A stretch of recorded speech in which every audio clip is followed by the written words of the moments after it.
Mike had been driving trucks for 15 years, crisscrossing the country with nothing but a thermos of coffee and the radio to keep him company. At 42, he was a big guy with a scruffy beard, the kind of man who didn't talk much but always got the job done. Route 66 was his favorite stretch, old, winding, full of history. It ran through Arizona like a faded memory, dotted with crumbling motels and neon signs that hadn't lit up in decades. It was late April 2025, just past 10 p.m., and Mike was hauling a load of furniture from Chicago to LA. The desert air was cool, the sky clear, and his radio was playing some classic rock. Springsteen, maybe. He wasn't really listening. He just wanted to get to the next diner, grab a burger, and crash for the night. He was about 20 miles west of Flagstaff when he saw her. A woman, standing on the side of the road, her thumb out like she was hitching a ride. She looked young, maybe 20, with long blonde hair and a white dress that glowed a little in his headlights. Mike slowed down, his rig groaning as he pulled over. He didn't usually pick up hitchhikers, too many weirdos out there. But something about her made him stop. She looked lost, like she didn't belong in the middle of nowhere, and he figured she might be in trouble. He rolled down the window, the cool air rushing in. "You okay, miss?" he called out, his voice rough from hours of silence. She walked over, her steps slow, her dress swaying like it was caught in a breeze that wasn't there. Up close, her face was pale, her eyes big and blue but empty, like she was looking through him, not at him. "I'm heading to California," she said, her voice soft, almost a whisper. "Can you take me?" Mike hesitated, his gut telling him something was off, but he shrugged it off. She didn't look dangerous, just a kid trying to get somewhere. "Sure, hop in," he said, unlocking the passenger door. She climbed into the cab, her movements slow, like she was floating more than walking. Mike noticed she didn't have a bag. No jacket, nothing. Just that white dress, clean and crisp despite the dusty road. He pulled back onto the highway, the engine rumbling, the radio crackling with static for a second before settling back into a song. "Born to Run," he recognized now. "What's your name?" he asked, glancing at her. She didn't look at him, just stared straight ahead, her hands folded in her lap. "Linda," she said, her voice still soft, barely audible over the hum of the truck. "I'm Linda." Mike nodded, trying to make small talk. "So, what's in California? You got family there?" She didn't answer right away, and when she did, her words were strange, like they didn't fit the question. "I was supposed to be there by now," she said, her tone flat. "I was so close." Mike frowned, not sure what to make of that, but he let it go. He'd met plenty of odd folks on the road, runaways, drifters, people running from something. Maybe she was just tired or scared. He turned up the radio, hoping the music would fill the silence. They drove for about 30 minutes, the desert stretching out on both sides, the road empty except for them. Mike kept sneaking glances at Linda, trying to figure her out. She didn't move, didn't fidget, didn't even seem to breathe. Her hands stayed folded, her eyes fixed on the road ahead, and the cab felt colder than it should have, even with the windows up. He reached for the heater, cranking it up, but it didn't help. The chill was deeper, like it was coming from her. He was about to ask if she was okay when she spoke, her voice cutting through the music like a knife. "This is where I died," she said, her words clear and sharp, not a whisper anymore. Mike's hands tightened on the wheel, his heart jumping in his chest. "What did you say?" he asked, glancing at her. But she was still staring straight ahead, her face blank. Then she turned to him, slow, her eyes locked on his, and he saw it. Her face wasn't just pale, it was wrong. Her skin looked like it was stretched too tight, her eyes too big, too empty, like holes that went on forever. Before he could say anything, she was gone. Just gone. 1 second she was there, the next the passenger seat was empty, the door still closed, the cab silent except for the radio. Mike slammed on the brakes, the truck skidding to a stop on the shoulder, his breath coming in short, ragged gasps. He looked around, his head whipping from side to side, but there was nothing. No sign of her, no footprints in the dirt outside, Nothing. The seat where she'd been was ice cold. His fingers tingling when he touched it, and the air smelled faintly of flowers, like lilies at a funeral. Mike sat there for a long time, his hands shaking, trying to make sense of it. He thought about driving on, pretending it never happened, but he couldn't. He needed to know. He drove another 10 miles to a diner he knew, a little place called Rosie's, with flickering neon signs and a gravel parking lot. It was nearly midnight, but the lights were on, and he could see a waitress inside, wiping down the counter. He parked, took a deep breath, and went in, the bell above the door jingling as he stepped inside. The waitress, a middle-aged woman with tired eyes and a name tag that said Rosie, looked up as he sat at the counter. "You okay, hon?" she asked, pouring him a cup of coffee without asking. Mike nodded, but his hands were still trembling as he wrapped them around the mug. I just saw something on the road," he said, his voice low. "A girl. She was hitchhiking. Said her name was Linda. Then she disappeared." Rosie's face changed, her eyes narrowing, her lips pressing into a thin line. She set the coffee pot down hard and leaned in close. "You picked her up?" she asked, her voice sharp. Mike nodded, and she sighed, shaking her head. "You're not the first," she said, sitting on a stool across from him. "Linda's been out there since '65. She was a college kid, heading to California for some big music festival. Her boyfriend was driving, took a curve too fast, and they crashed. He made it out. She didn't. They found her body a few yards from the road, still in that white dress." Mike's stomach turned, the coffee suddenly tasting bitter. She said, "This is where I died," he whispered. Rosie nodded, her face grim. "She always says that. Folks have been seeing her for years, always on that same stretch of 66. She gets in, rides for a bit, then vanishes right where the crash happened. Some say she's trying to finish her trip, like she doesn't know she's dead. Others think she's stuck, looking for someone to take her place." Mike didn't say anything, just stared into his coffee, his mind racing. He thought about the cold, the way her eyes looked, the smell of flowers. "What do I do?" he asked finally, his voice barely above a whisper. Rosie shrugged, her eyes sad. "Nothing you can do, hon. Just keep driving, and maybe don't pick up any more hitchhikers on 66. He left the diner an hour later, the sky still dark, the road still empty. He drove the rest of the way to LA without stopping, the radio off, his eyes fixed on the road ahead. He didn't see Linda again, didn't feel the cold or smell the flowers, but he couldn't shake the feeling that she was still out there, waiting for the next driver, the next ride. And every time he passed that stretch of Route 66, he'd turn the radio up a little louder, trying to drown out the memory of her voice. "This is where I died."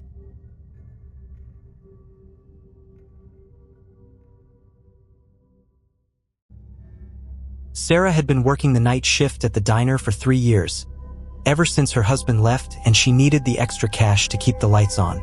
At 34, she was a single mom to a 7-year-old boy named Ethan, and every night she left him with her neighbor, Mrs. Carter, while she waited tables at the Blue Plate Diner off Highway 41 in rural Tennessee. It was April 2025, a chilly spring night, and Sarah was bone-tired after a 10-hour shift, her apron still smelling like grease and coffee. She just wanted to get home, kiss Ethan goodnight, and sleep for a few hours before his school drop-off.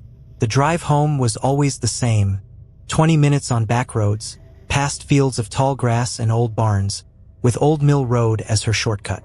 It was a narrow stretch, barely wide enough for 2 cars, with a creek running alongside it and a rickety wooden bridge that creaked under her beat-up Ford Focus. Locals had stories about Old Mill Road, how the fog came out of nowhere, how people got lost in it for hours, but Sarah never paid much attention. She'd driven it 100 times, fog or no fog, and she didn't have time for ghost stories. She had bills to pay and a kid to raise. That night, though, something felt off. The air was heavy, the kind of stillness that comes before a storm, and her radio was cutting in and out, static crackling over the country song she'd been humming along to. She turned it off, the silence in the car louder than the music had been, and focused on the road. She was about halfway down Old Mill Road when the fog rolled in, thick and gray, swallowing her headlights like they were nothing. 1 second the road was clear, the next she could barely see 5 feet ahead. She slowed down, her hands tight on the wheel, her heart picking up a little. "Come on," she muttered, leaning forward, squinting through the windshield. That's when she saw him. A boy, standing in the middle of the road, maybe 10 years old, wearing a red jacket and jeans. He was waving his arms, his face pale in the dim glow of her headlights, his mouth moving like he was shouting something. Sarah slammed on the brakes, her car jerking to a stop just a few feet from him, her breath catching in her throat. "Hey!"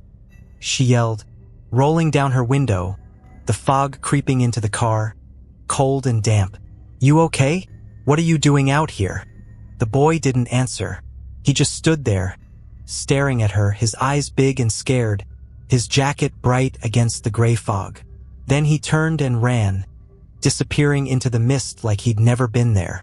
Sarah blinked, her heart pounding, and looked around, but the road was empty again. "What the?"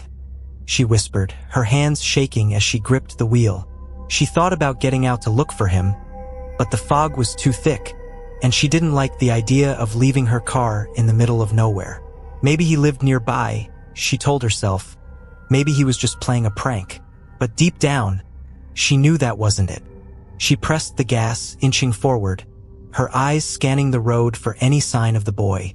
That's when her car stalled, the engine coughing once before going dead. The headlights flickered, then shut off, plunging her into darkness except for the faint glow of her dashboard. "No, no, no," she muttered, turning the key, but the engine wouldn't start. She tried again, her frustration turning to panic when she heard it. A voice, soft and high, like a child's, coming from right outside her window. "Don't leave me," it whispered, the words clear despite the fog. Sarah froze, her breath hitching, her eyes darting to the window. There was nothing there, just the gray mist pressing against the glass. But the voice came again, louder this time. "Don't leave me, please." It was a boy's voice, desperate, on the edge of tears, and it sounded so much like Ethan that Sarah's heart twisted in her chest. She fumbled for her phone, her hands trembling, but there was no signal, nothing but static when she tried to call for help. The voice kept whispering, over and over, "Don't leave me," until Sarah couldn't take it anymore. She grabbed her flashlight from the glove box, her hands shaking so bad she could barely hold it, and stepped out of the car. The fog was freezing, wrapping around her like a wet blanket, and she could barely see the road under her feet. "Hello?" she called, her voice shaking, the flashlight beam cutting through the mist but not far enough. "Kid, are you out here? I'm not gonna hurt you." There was no answer, just the sound of the creek nearby, the water gurgling like it was laughing at her. She took a few steps, her sneakers crunching on gravel, when she heard it again, the voice, right behind her now. "Don't leave me." She spun around, her flashlight swinging, but there was nothing there. Her car was just a shadow in the fog, and the air felt heavier, like it was pressing down on her. She was about to turn back when she saw him, the boy in the red jacket standing on the bridge, his back to her. He was still, his head down, like he was waiting for something. "Hey!" Sarah shouted, running toward him, her flashlight bouncing. "Stay there.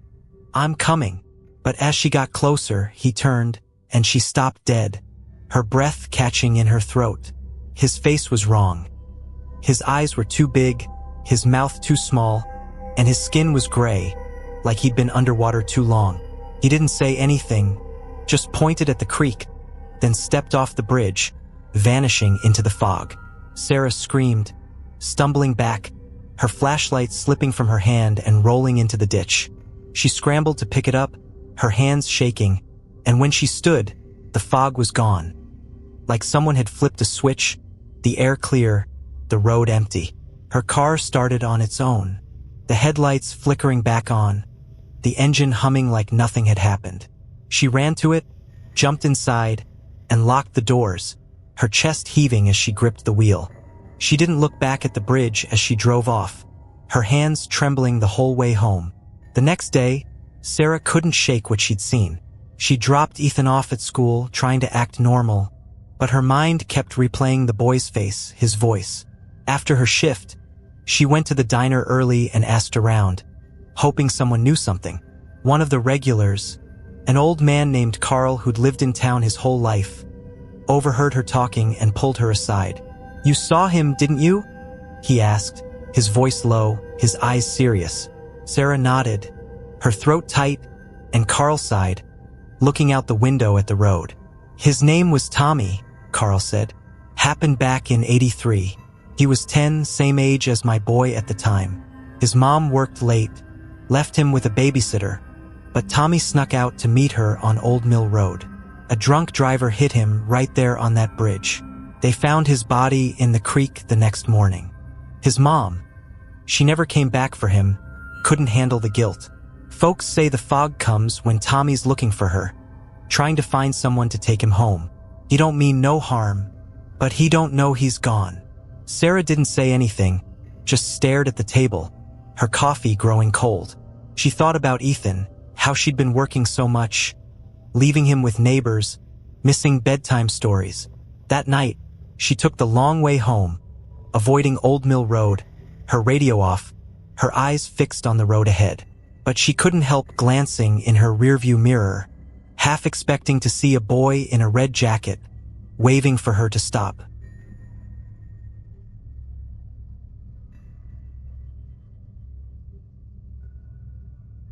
Jake was halfway through his junior year at UNC, and spring break couldn't have come at a better time. At 21, he was burned out from exams, late-night study sessions, and a part-time job at the campus bookstore. He and his buddies had spent the week in Myrtle Beach, South Carolina. Days on the sand, nights at dive bars, drinking cheap beer and laughing until they couldn't stand straight. It was April 2025, and Jake was driving back to Chapel Hill alone, his friends staying an extra day to soak up the sun. His beat-up Toyota Corolla was packed with sandy towels, empty Monster cans, and a duffel bag that smelled like sunscreen and regret.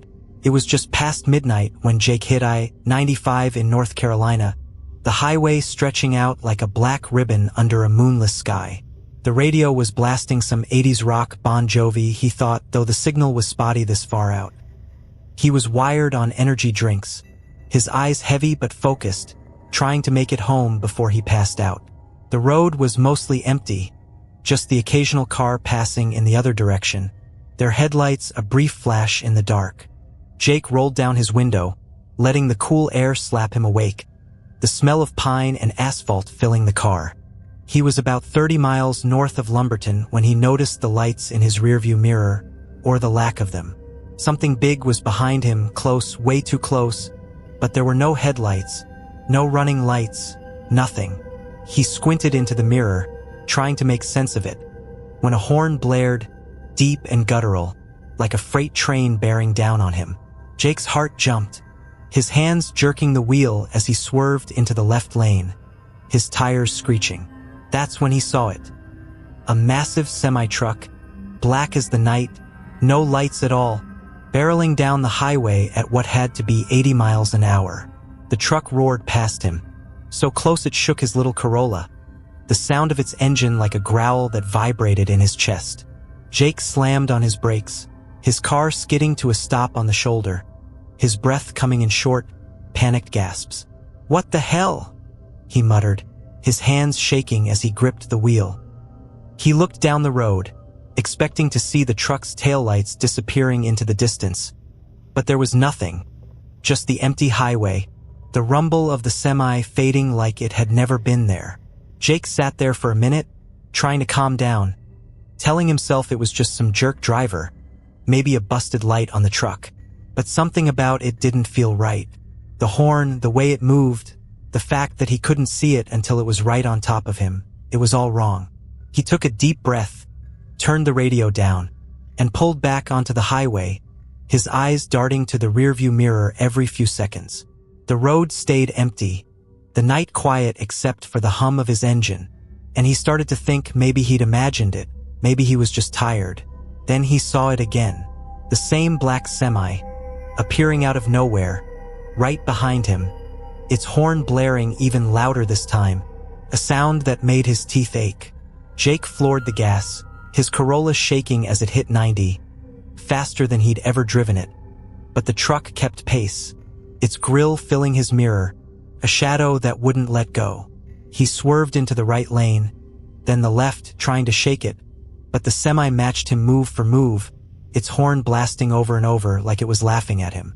Jake's heart was pounding, his palms sweaty on the wheel, when he caught a glimpse of the driver.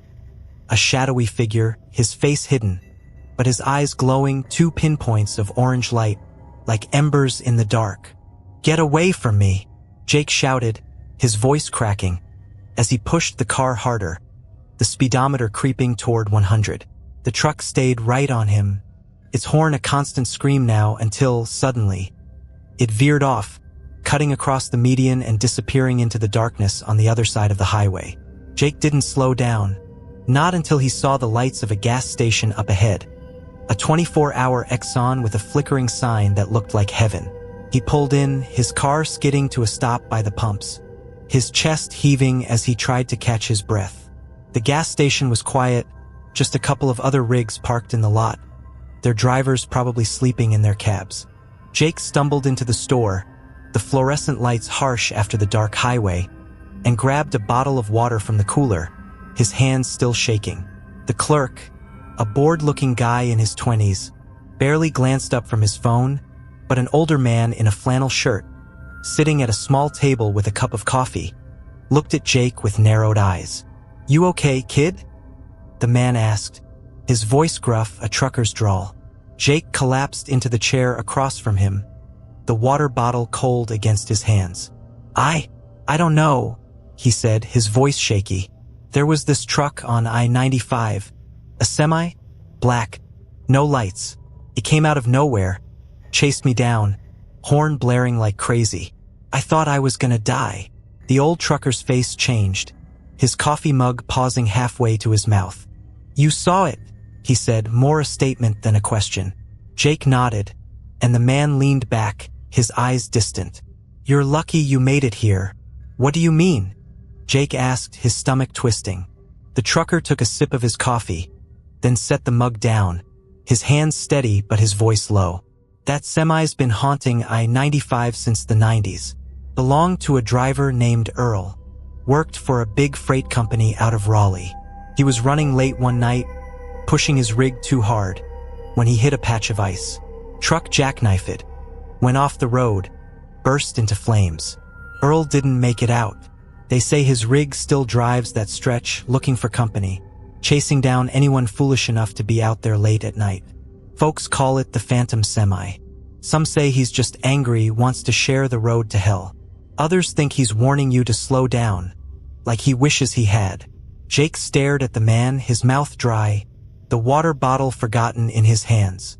"You're saying I got chased by a ghost truck?" he asked, his voice barely above a whisper. The trucker shrugged, his face grim. "Call it what you want, kid. But you're here, ain't you? That's more than some can say. I've heard stories, drivers who didn't pull over, didn't make it to the next stop. They found their cars off the road, engines cold. No sign of a crash, just gone." Jake didn't say anything, just sat there, the hum of the gas station's lights buzzing in his ears. He thought about the semi, the glowing eyes, the horn that sounded like a scream. He stayed at the gas station until the sun came up, sipping coffee he didn't taste, watching the highway through the window. When he finally got back in his car, the sky was gray, the road busy with morning traffic.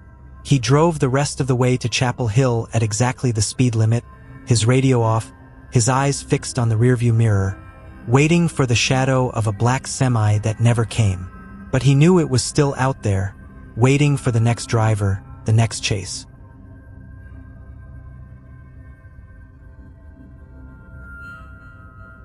Emily had been a nurse at St. Mary's Hospital in suburban Ohio for 5 years, working the night shift in the ER since her divorce left her needing the extra pay.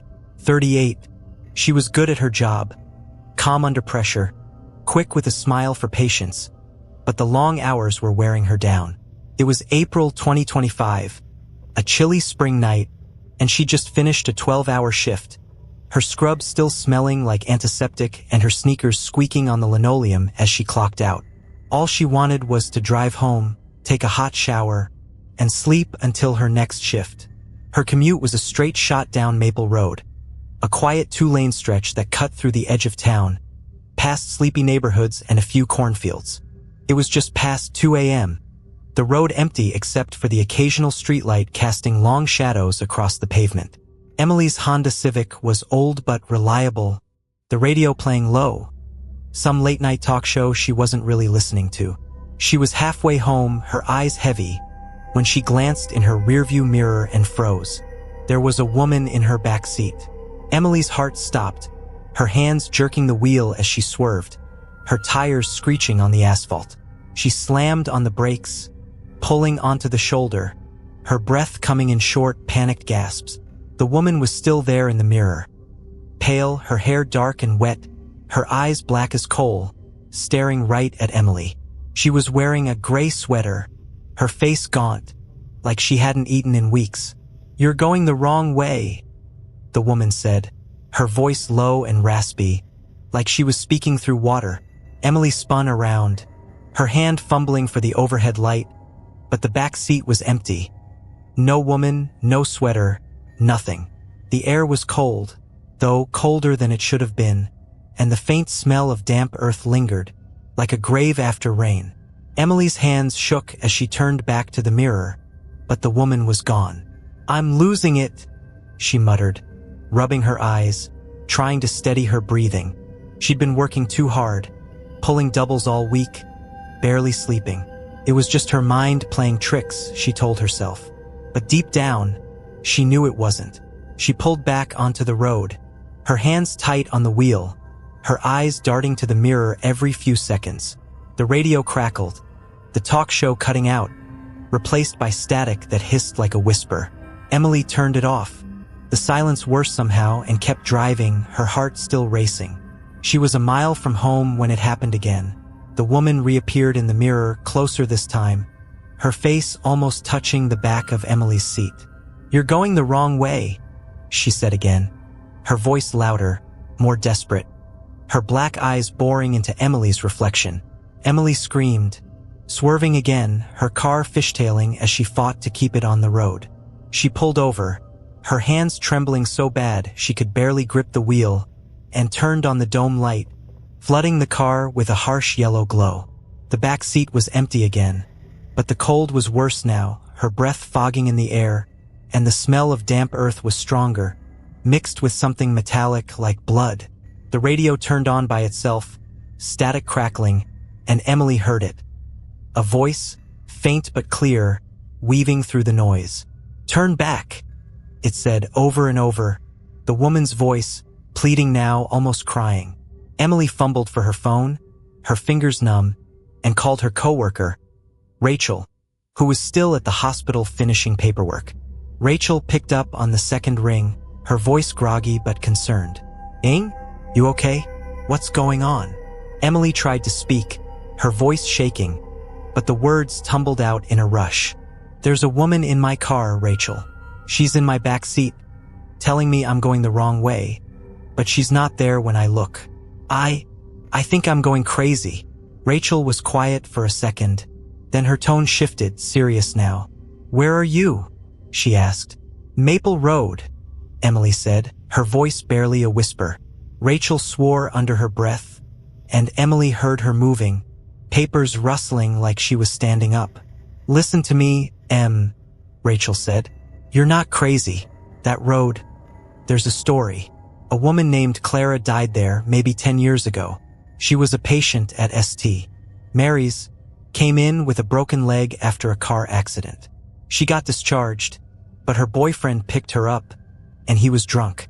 They got into a fight, he kicked her out on Maple Road, and a truck hit her. She didn't make it.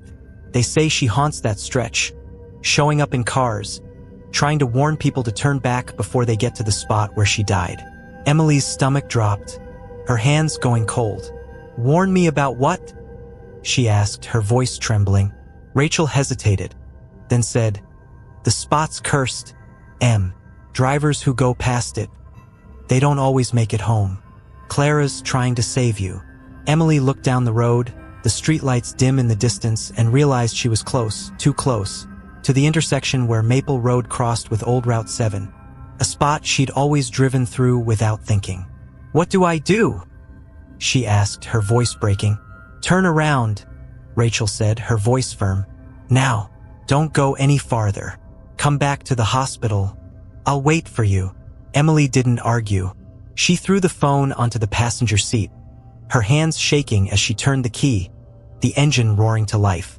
She glanced in the mirror one last time, and the woman was there again, her face inches from Emily's, her black eyes glistening with tears. "Turn back," she whispered, her voice echoing in the static of the radio, and then she was gone. Emily floored the gas, spinning the car around, her tires screeching as she headed back toward the hospital.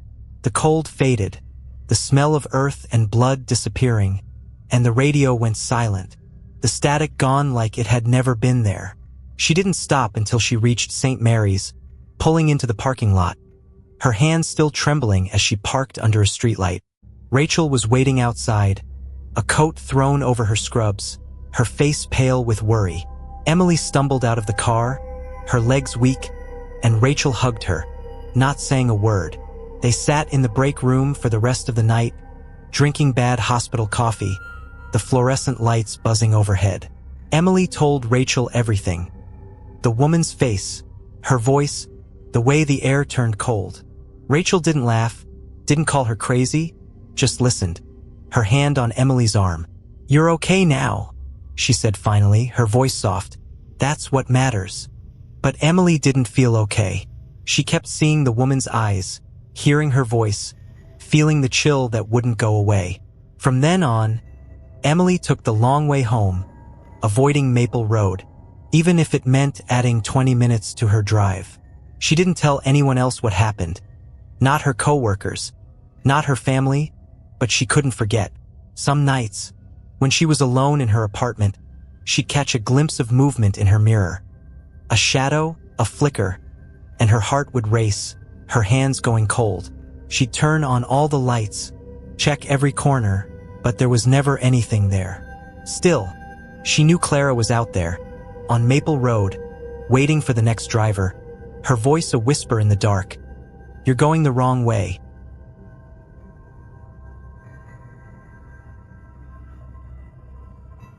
Tyler had been chasing waves up and down the California coast since he was a kid, and at 25 he was pretty good at it. He wasn't a pro or anything, but he could hold his own on a longboard, and he lived for the early mornings when the ocean was glassy and the beaches were empty. It was April 2025, a crisp spring dawn, and Tyler was driving his old VW van up Highway 1 toward Big Sur, hoping to catch some swells at Sand Dollar Beach.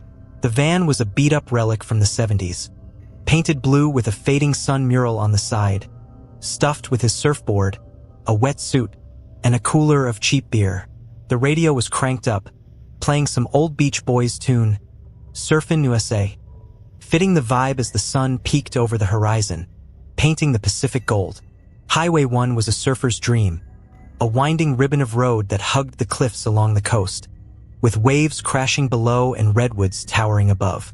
It was still early, just past 5 a.m., and the road was empty, the air cool and salty through Tyler's open window. He was singing along to the radio, his flip-flops tapping the floorboard, when he noticed headlights in his side mirror. They were bright, too bright for the dim morning light, and they were coming up fast. Tyler squinted, trying to make out the car, and saw it. An old 50s Chevy, cherry red with chrome trim that gleamed like it was brand new, its engine roaring as it pulled up beside him. Tyler eased off the gas, expecting the Chevy to pass, but it didn't. It matched his speed, cruising right next to him, close enough that he could have reached out and touched it. He glanced over, curious, and that's when he saw the driver. A guy in a black leather jacket, his hair slicked back like a greaser from an old movie. The guy turned to look at Tyler, and his face, it wasn't right. Half of it was normal, handsome, even with a cocky grin, but the other half was a mess of scars and burns. The skin melted like wax. One eye gone, the other glowing yellow, bright as a cat's in the dark. The guy's grin widened, showing teeth that were too sharp, and he revved the engine, the sound like a scream that drowned out the radio. Tyler's heart skipped, his hands tightening on the wheel. "What the hell?" he muttered, slowing down more, hoping the Chevy would take the hint and pass. But the driver just laughed. A low, guttural sound Tyler could hear even over the roar of the engines, and sped up, cutting in front of him so close that Tyler had to swerve to avoid a collision. The van skidded, tires screeching on the pavement, and Tyler cursed, his pulse racing as he fought to keep control. The Chevy pulled ahead, its taillights glowing red like eyes, then vanished around a curve in the road, leaving Tyler alone again. He pulled over, his hands shaking, and took a deep breath, the ocean air sharp in his lungs. Just some jerk, he told himself, trying to shake it off. Probably a local showing off or some guy on a joyride in a vintage car. But that face, those burns, it didn't sit right. Tyler waited a few minutes, letting his heart slow down, then started driving again, keeping his speed low, his eyes scanning the road for any sign of the Chevy. The Beach Boys were still playing, but the song felt wrong now, too cheerful for the knot in his stomach. He didn't see the car again for the next few miles, and he started to relax, figuring it was a one-time thing. He was almost at Sand Dollar Beach, the turnoff just ahead, when the Chevy reappeared, this time in front of him, its engine roaring as it slowed down, matching his speed again. Tyler honked, long and loud, but the Chevy didn't move, just stayed there, taunting him.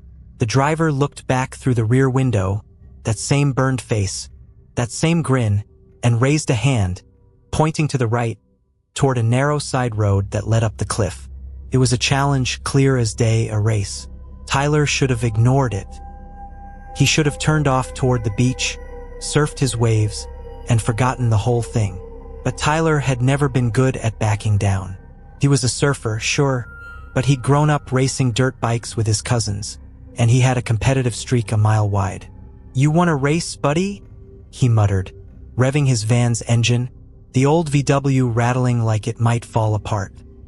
He flicked on his high beams, signaling he was in, and the Chevy's driver laughed again, the sound echoing off the cliffs as he peeled off toward the side road, Tyler right behind him. The road was steep, barely paved, with sharp turns and a sheer drop on one side, the ocean crashing far below. Tyler's van struggled, the engine whining as he pushed it harder, the Chevy pulling ahead with ease. The driver kept looking back, his yellow eye glinting in the dawn light, his grin never fading. Tyler's hands were sweaty on the wheel, his heart pounding as the road twisted tighter, the cliff edge closer with every turn. He was losing ground, the Chevy too fast, too smooth, like it wasn't even touching the ground. Then it happened. The Chevy took a turn too sharp, its tires squealing, and it vanished over the edge, plunging toward the rocks below. Tyler slammed on the brakes, his van skidding to a stop inches from the drop, his chest heaving as he stared at the empty road.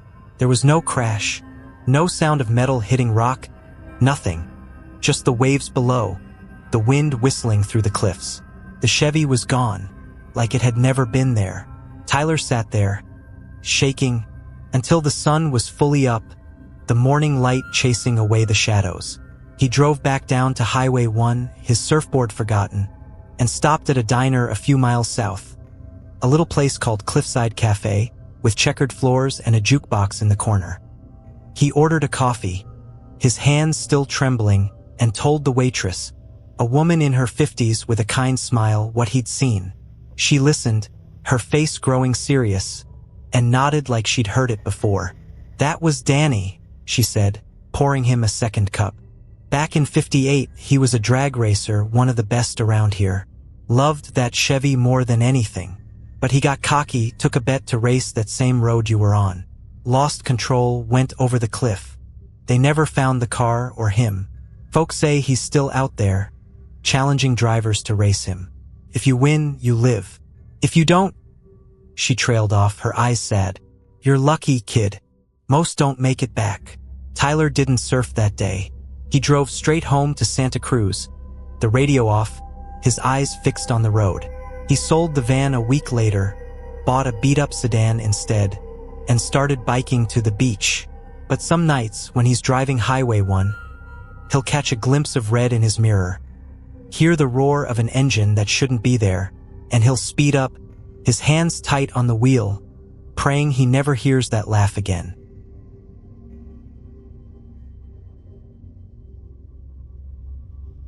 Lisa was 17, a junior at Franklin High in rural Pennsylvania, and she'd been itching to break free all week. Her parents were strict, always on her about grades, curfew, and staying out of trouble.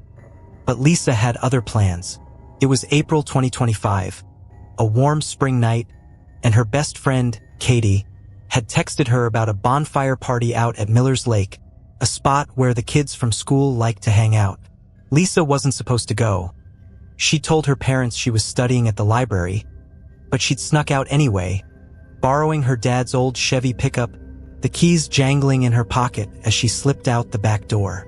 The drive to the lake wasn't far, just 15 minutes if she took the shortcut through Dead Man's Curve, a sharp bend on a mountain road that everyone in town knew about. It was a narrow stretch with a steep drop on one side and a rocky cliff on the other, the kind of place where you had to slow down or risk going over the edge. The locals had stories about it, how many cars had crashed there over the years, how the curve got its name, but Lisa wasn't worried. She'd driven it before, and besides, she was in a hurry. Katie had promised there'd be music, a bonfire, maybe even some beer if the seniors showed up. Lisa wasn't about to miss out. She turned up the radio, some pop song she didn't really like, and rolled down the window, letting the night air rush in. The road was dark, the only light coming from her headlights and the occasional flicker of a firefly in the trees. She was almost at the curve, singing along to the music, when a pair of headlights appeared out of nowhere, right in front of her, blindingly bright. Lisa gasped, slamming on the brakes, the pickup skidding as she swerved to the right, her tires inches from the drop-off. The headlights were gone as quickly as they'd appeared, leaving her in darkness again, her heart pounding in her chest. "What the hell was that?" she muttered, her hands shaking as she gripped the wheel. She looked around, expecting to see a car, a truck, something, but the road was empty, the night silent except for the chirp of crickets. She thought about turning back, but the bonfire was so close, and she didn't want to look like a coward if she told Katie she'd chickened out. She took a deep breath, turned the radio down, and started driving again, her eyes scanning the road for any sign of those lights. She didn't make it far before it happened again. The headlights reappeared, closer this time, right in her lane, like a vehicle was coming straight at her. Lisa screamed, yanking the wheel to the left, the pickup scraping against the rocky cliff as she tried to avoid a collision that never came. The lights vanished again, leaving her gasping, her forehead pressed against the steering wheel as she pulled over, her whole body trembling. "This isn't happening," she whispered, her voice shaky, but the air in the cab felt wrong. Cold, heavy, like something was pressing down on her. She was about to turn around, bonfire be damned, when she saw him, a man, standing in the middle of the road, just past the curve. He was tall, dressed in overalls and a plaid shirt, his face shadowed under a wide-brimmed hat. He didn't move, just stood there, staring at her, his head tilted slightly like he was studying her. Lisa's stomach dropped, her hands fumbling for her phone. But there was no signal out here, no one to call. "Hey!" she shouted, her voice cracking as she leaned out the window. "What do you want? You're freaking me out." The man didn't answer. He raised one hand, pointing to the side of the road, toward the drop-off, and then he stepped forward, into the beam of her headlights. That's when she saw his face, pale, almost gray, with deep cuts across his cheeks, his eyes empty, like holes in his skull. Lisa screamed, her foot slipping off the brake, the pickup lurching forward. The man didn't flinch, just kept walking toward her, his boots silent on the pavement, until he was right in front of her bumper, and then he was gone, vanishing like smoke, the headlights shining through empty air. Lisa didn't think, didn't breathe. She just floored the gas, the pickup roaring as she sped past the curve, her hands shaking so bad she could barely steer. She didn't stop until she reached the lake, pulling into the gravel lot where the bonfire was already going, kids laughing and music blasting from someone's Bluetooth speaker. She stumbled out of the truck, her legs weak, and found Katie by the fire, her best friend's smile fading when she saw Lisa's face. "What's wrong?" Katie asked, grabbing her arm. "You look like you've seen a ghost." Lisa told her everything. The headlights, the man, the way he'd disappeared. Katie's eyes widened, her face pale in the firelight, and she pulled Lisa away from the group, lowering her voice. "That's Dead Man's Curve," she said, her voice trembling. "My dad told me about it. There was a farmer back in the 70s, a guy named Amos. He used to drive that road every day, delivering milk to town. One night, a bunch of kids were racing, took the curve too fast, and hit him head-on. His truck went over the edge, burned up on the rocks below. They say he's still there, showing up to scare kids like us, trying to keep them off the road, or maybe wanting them to crash like he did." Lisa didn't say anything, just stared at the fire, her hands still shaking. She thought about her parents, how mad they'd be if they knew she'd snuck out, how she'd promised to be careful with the truck. "I'm going home," she said finally, her voice barely above a whisper.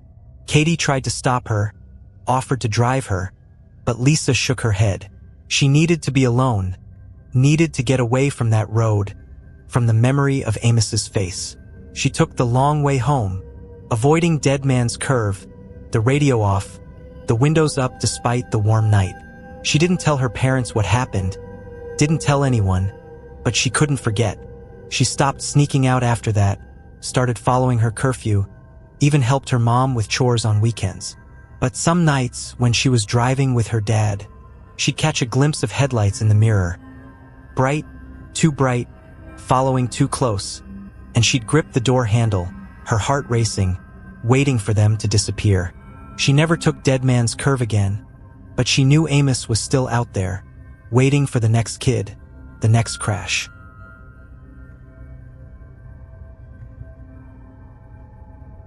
Greg had been a traveling salesman for nearly a decade, peddling office supplies across the East Coast for a company out of Baltimore. At 40, he was used to long drives, cheap motels, and diner food that always tasted the same: greasy eggs, burnt coffee, and pie that was more sugar than fruit. It was April 2025, a muggy spring night, and Greg was on his way back from a sales pitch in Dover, Delaware, heading south on Route 13 toward Maryland. His old Subaru Outback was loaded with sample binders and a suitcase that hadn't been unpacked in weeks. The radio off because he'd rather listen to the hum of the engine than deal with spotty reception out here.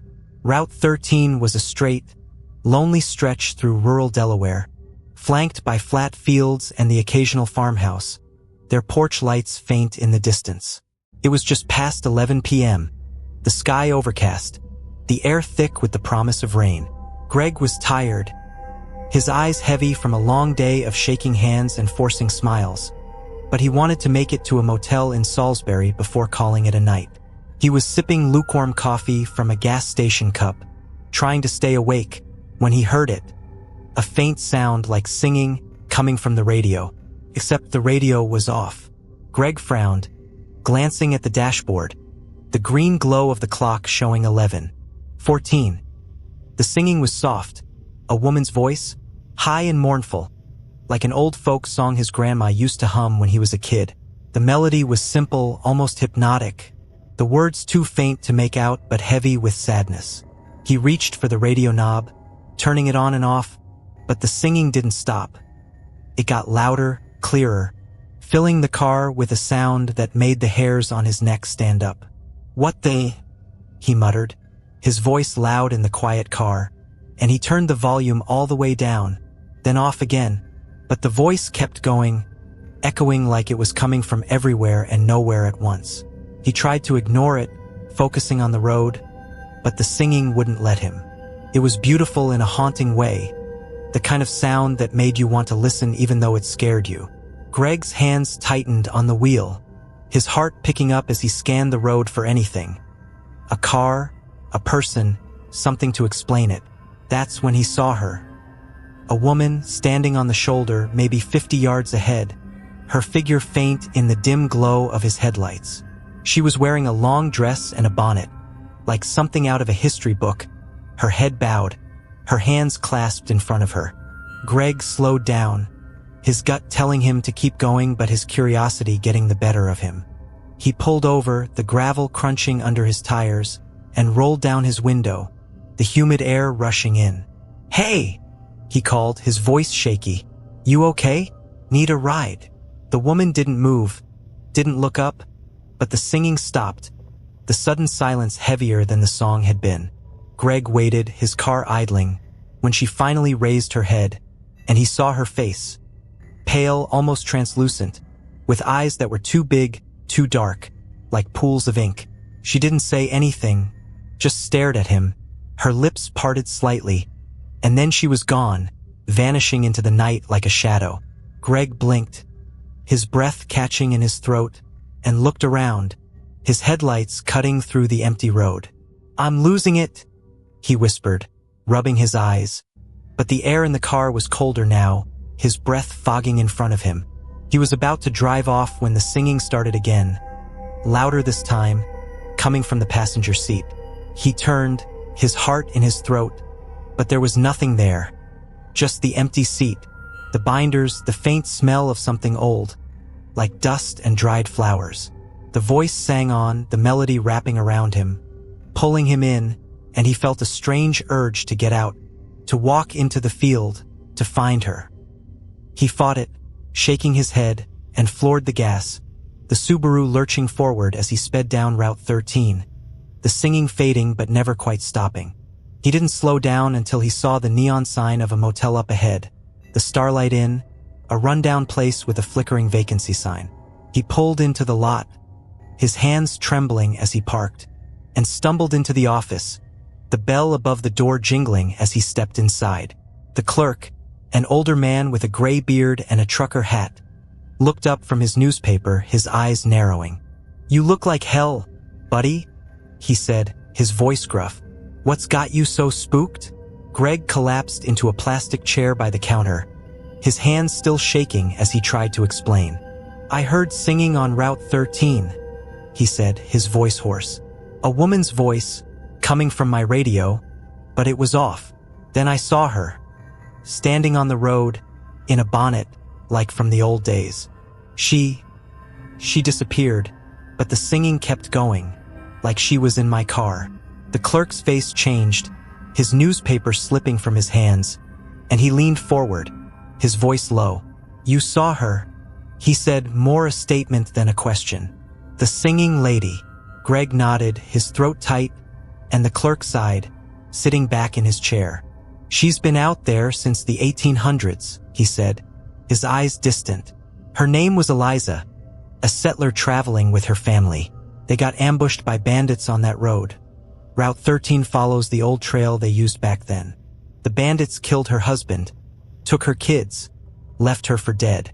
They say she wandered the fields, singing an old folk song, looking for her family, until she died of a broken heart. Now she's stuck there, still singing, still searching. If you hear her, she'll try to pull you in, make you help her look. Most folks don't make it back." Greg's stomach turned, the coffee he'd drunk threatening to come back up. "What do I do?" he asked, his voice barely a whisper. The clerk shrugged, his face grim. "You got lucky, buddy. You didn't follow her. Just don't go back out there, not at night. And maybe leave your radio off for a while." Greg checked into the motel, his room small and musty, the bed creaking under his weight. He didn't sleep, just lay there, staring at the ceiling, the faint hum of the air conditioner the only sound. The singing was gone, but he couldn't shake the feeling of her eyes, the way they'd looked at him, full of sorrow and need. He stayed off Route 13 after that, taking the long way on his sales routes, even if it meant adding hours to his trips. But some nights, when he was driving late, he'd hear a faint melody in the hum of his engine, a woman's voice, soft and sad, calling him back to the fields.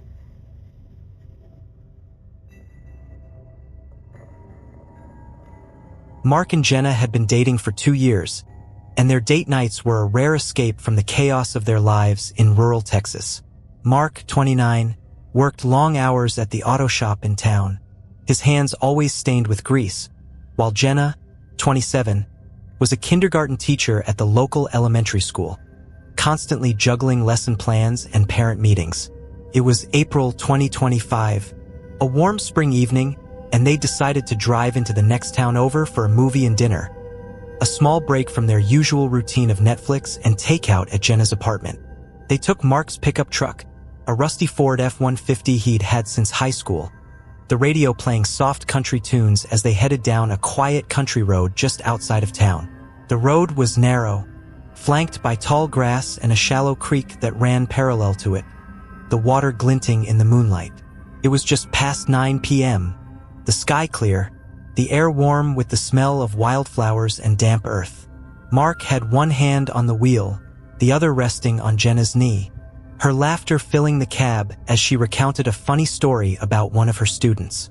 They were halfway home, the lights of their town just visible in the distance, when they heard it, a soft tapping on the passenger side window, like tiny fingers knocking on the glass. Jenna stopped mid-sentence, her smile fading as she turned to the window. "What was that?" she asked, her voice tight. Mark glanced over, frowning, but didn't hear anything at first. "Probably just a bug or something," he said, trying to sound casual, though his grip on the wheel tightened. Then it came again. Tap, tap, tap. Louder this time, deliberate, and Jenna gasped, pointing at the glass.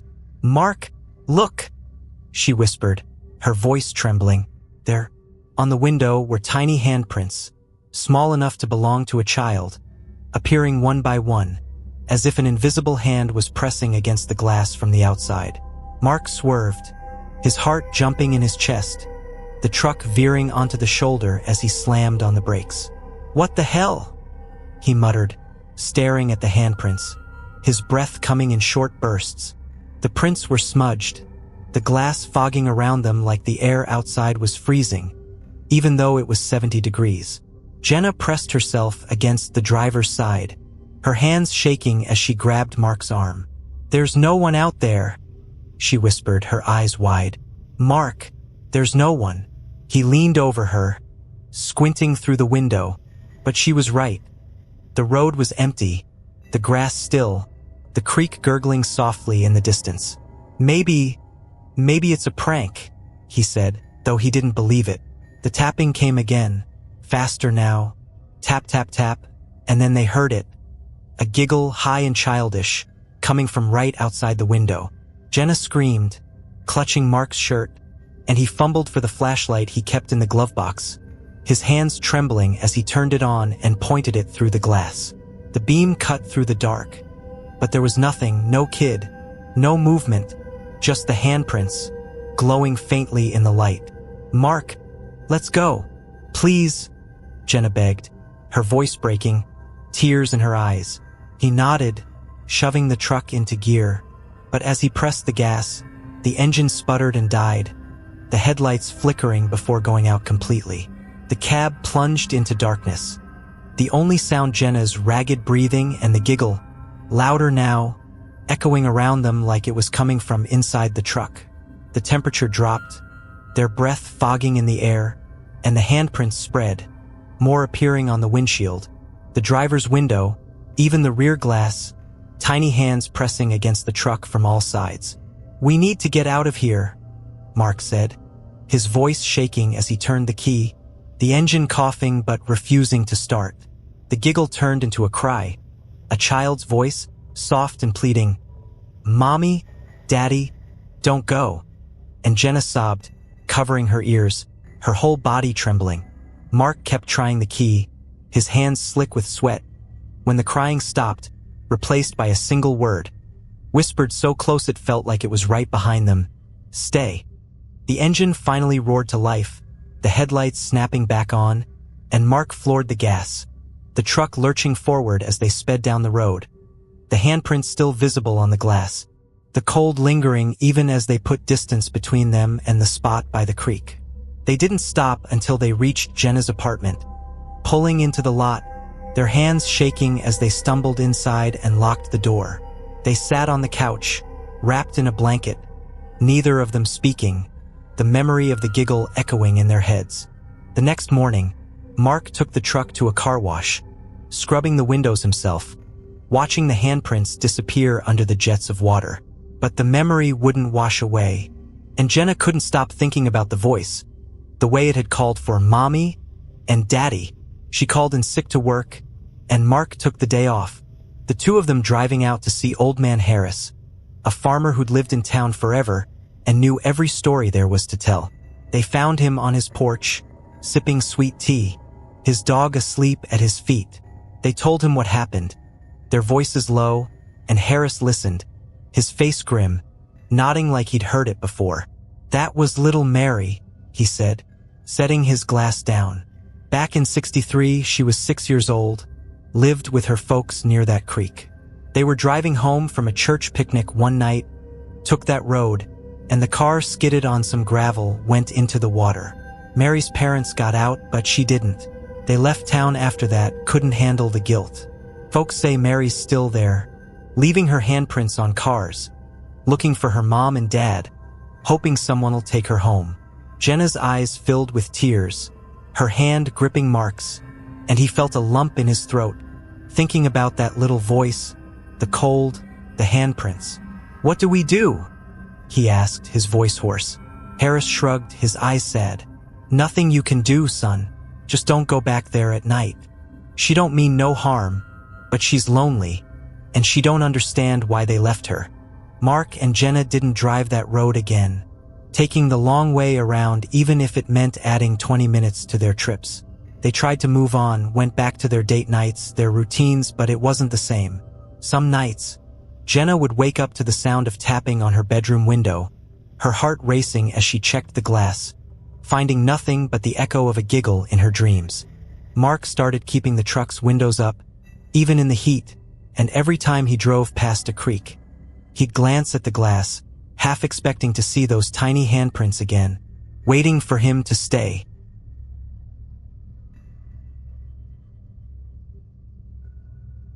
Carlos had been a delivery driver for a small shipping company in Reno for the past 3 years, crisscrossing Nevada in a white cargo van that always smelled faintly of cardboard and diesel.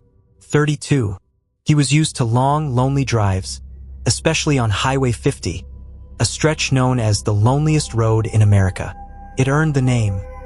Miles of empty desert, no towns for hours, just sagebrush and the occasional tumbleweed rolling across the pavement. It was April 2025, a cool spring night, and Carlos was on his way back from a late drop-off in Ely, about 300 miles east of Reno. His van was empty now, the radio off because the signal out here was non-existent, and he was looking forward to getting home, cracking open a beer, and sleeping for 12 hours straight. It was just past 10 p.m., the sky a deep black, the stars sharp and bright above the desert. Carlos had the windows cracked, the dry air rushing in, keeping him awake as he sipped a warm Red Bull he'd grabbed at his last stop. The road was straight and empty, his headlights cutting a narrow path through the dark, the only sound the hum of the van's engine and the occasional rattle of the cargo bay doors. He was about 100 miles west of Ely, still a few hours from home, when he saw it, a shadow on the road ahead, tall and thin like a man standing in the middle of the lane. Carlos squinted, slowing down, his headlights catching the figure for a moment before it seemed to melt into the pavement. He blinked, thinking it was a trick of the light, maybe a signpost or a piece of debris casting a weird shadow. But as he got closer, the figure appeared again, clearer this time. A silhouette, at least 7 feet tall, with no face, just a void where a face should have been, its edges blurry like it was made of smoke. Carlos's heart jumped, his hands tightening on the wheel as he swerved to the right, the van's tires kicking up gravel on the shoulder. The shadow didn't move, just stood there, its head tilting slightly, like it was watching him. "What the hell?" Carlos muttered, his voice loud in the quiet cab, his breath coming faster. He glanced in his rearview mirror as he straightened out, expecting the shadow to be gone, but it wasn't. It was keeping pace with him, gliding along the road just behind the van, its long arms swinging slowly, like it was walking but not touching the ground. Carlos floored the gas, the van lurching forward, the speedometer climbing to 70, then 80, faster than he'd ever driven out here. The shadow stayed with him, never falling behind, its form growing larger in the mirror, the darkness of it seeming to swallow the light from his taillights. He kept driving, his heart pounding, his eyes darting between the road and the mirror, the shadow getting closer, its shape stretching until it was almost touching the back of the van. Carlos could feel it now, a heaviness in the air, a cold that seeped through the cracked windows, making his breath fog despite the desert heat. He heard a sound, faint at first, like footsteps crunching on gravel, but rhythmic, steady, matching the pace of the shadow. "Leave me alone," he shouted, his voice cracking, but the shadow didn't stop, didn't answer, just kept coming, its faceless head tilting again, like it was curious. Carlos drove for another 20 miles like that, the shadow never letting up, the footsteps growing louder, until he saw a rest area up ahead. A small pull-off with a picnic table, a porta-potty, and a single streetlight casting a weak yellow glow. He pulled in, his tires screeching as he stopped under the light, hoping it would chase the shadow away. The footsteps stopped, the cold fading, and when he looked in the mirror, the shadow was gone. The road behind him empty, the desert silent except for the wind whistling through the sagebrush. Carlos sat there for a long time, his hands trembling, his Red Bull crumpled in his fist. He thought about driving on, but he was too shaken, his legs like jelly, his mind racing with what he'd seen. He waited until his breathing slowed, then got out, his sneakers crunching on the gravel as he walked to the picnic table, the streetlight flickering above him. He didn't know why, but he felt safer out here under the light than in the van. He sat down, his head in his hands, trying to make sense of it, when he heard a diesel engine in the distance. A truck, pulling into the rest area, its headlights bright against the dark. The truck parked a few spaces away, a big rig with a faded logo on the side, and the driver climbed out, a wiry man in his 60s with a gray ponytail and a denim jacket. He nodded at Carlos, lighting a cigarette as he walked over. "You look like you've seen a ghost, amigo," the trucker said, his voice rough but not unkind, the glow of his cigarette a small orange in the dark. Carlos hesitated, then nodded, his voice shaky as he spoke. I think I did. On the road back there. A shadow, tall, no face, just following me. Kept up with me even at 80. Heard footsteps, too." The trucker's face changed, his cigarette pausing halfway to his mouth. "The lonely shadow," he said, his voice low, like he didn't want the desert to hear. "You're not the first to see it out here. Been around since the 1800s, back when this was just a trail for miners heading to the gold fields. One of them, a guy named Silas, got lost in a sandstorm, died out there all alone.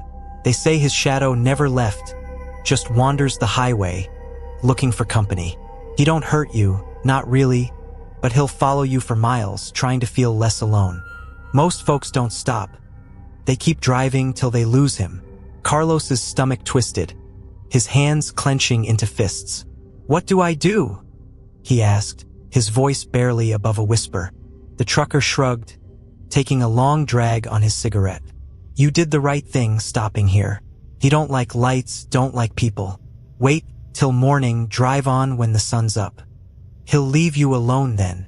The trucker clapped Carlos on the shoulder, then headed back to his rig, leaving Carlos alone under the flickering streetlight. Carlos didn't sleep that night, just sat at the picnic table, watching the road, waiting for the shadow to come back. It didn't, but he couldn't shake the feeling of being watched, the weight of the desert pressing down on him. When the sun finally rose, painting the sky pink and gold, he got back in the van, his hands still shaky as he started the engine. He drove the rest of the way to Reno without stopping, the radio off, his eyes fixed on the road ahead. He quit the delivery job a month later, took a gig at a warehouse instead, staying far from Highway 50. But some nights, when the wind howls just right, he swears he hears footsteps outside his window, crunching on gravel, a shadow waiting for him to come back.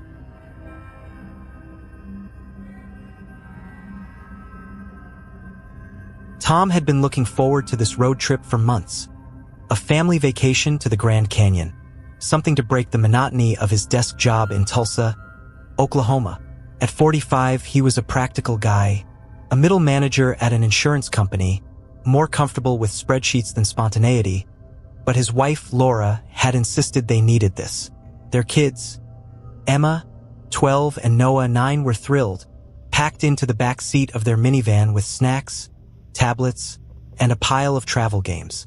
It was April 2025, a warm spring evening, and they were on their way back from Arizona, driving east on I-40 through Oklahoma, the sun dipping low on the horizon, painting the sky orange and pink.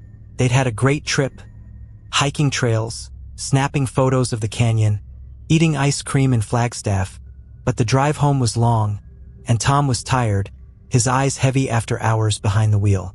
Laura was dozing in the passenger seat, her head against the window, while Emma and Noah were arguing over whose turn it was to play on the tablet. Tom turned up the radio, hoping some music would keep him awake. The station playing a mix of classic rock and country. Tom Petty right now, Free Fallin', a song he'd always liked.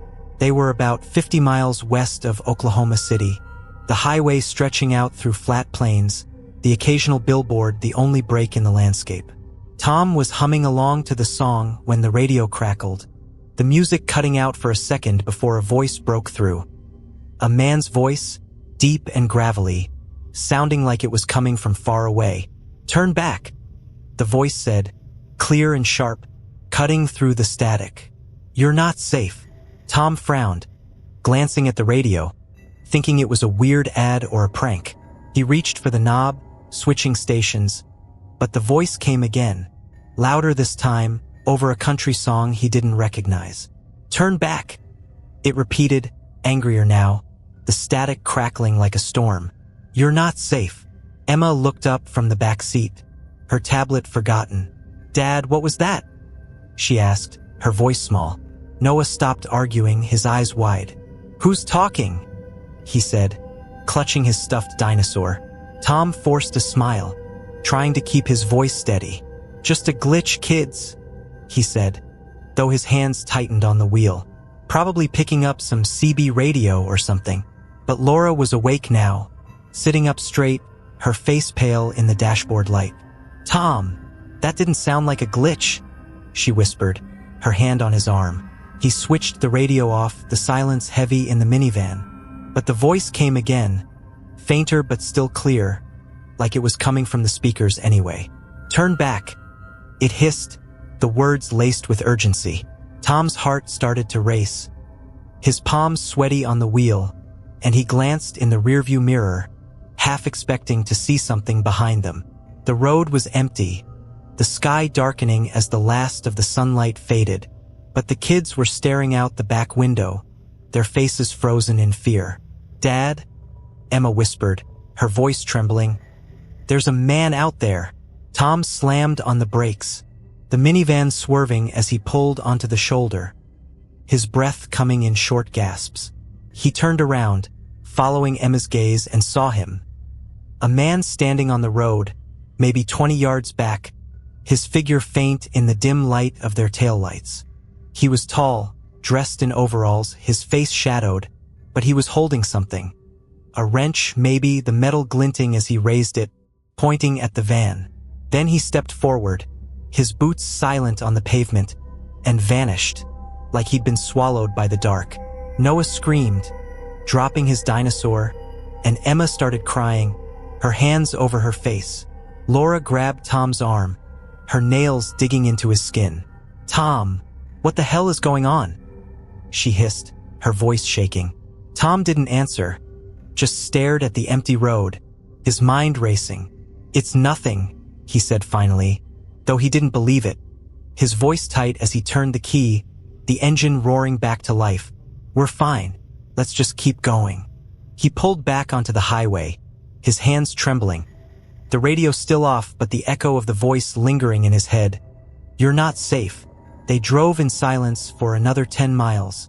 The kids huddled together in the back seat, Laura's hand on Tom's knee, her eyes darting to the mirrors. The road stayed empty, the night growing darker, the air heavier, like a storm was coming. Tom kept his speed steady, his jaw clenched, trying to focus on the yellow lines. When Emma spoke again, her voice barely a whisper. "He's back," she said, pointing out the window. Tom looked, his heart sinking, and saw him, the man in overalls, standing on the shoulder, closer this time, his wrench raised, his face still shadowed but his eyes glinting, 2 white points in the dark. Then he was gone again, disappearing as they passed. Tom didn't stop this time, just pressed the gas harder, the minivan hitting 80, faster than he'd ever driven with the kids. Laura was crying now, quiet sobs, her hands over her mouth, and the kids were clinging to each other, their faces pale.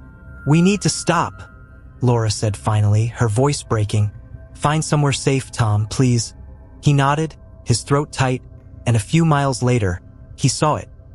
A diner up ahead, a small place called Lucy's, its neon sign buzzing in the dark, a few cars in the lot. He pulled in, parking under the brightest light he could find, his hands shaking as he turned off the engine.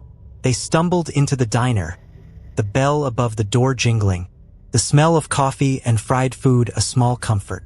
The kids clung to Laura, their eyes red, and Tom led them to a booth in the corner, his legs weak.